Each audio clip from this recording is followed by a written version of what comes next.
இன்றைய பயணத்தில் நாம் பார்க்க போகும் இடம் உலகம் முழுவதும் புகழ்பெற்ற ஒரு சிறந்த இடம்.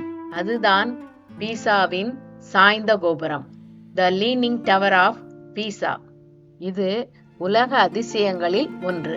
நாங்கள் ரோம் நகரத்தை சுற்றி பார்த்துவிட்டு அங்கிருந்து காரை எடுத்துக்கொண்டு டிரைவ் செய்து பீசா நகரத்தை வந்து அடைந்தோம். இந்த பீசா கோபுரம் பிரபலமானது அதன் உயரத்திற்காக அல்ல, அதன் சாய்வின் காரணமாகத்தான் இது மிகவும் பிரபலமானது.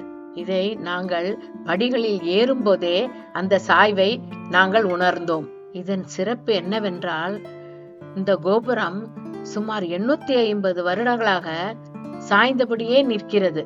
நாம் இன்று இந்த கோபுரத்தை சுற்றி அதன் வரலாற்றை அறிந்து அதன் உச்சியின் மேல் ஏறி பார்ப்போம். நாம் இப்போது அற்புதமான பயணத்தை தொடங்குவோம்.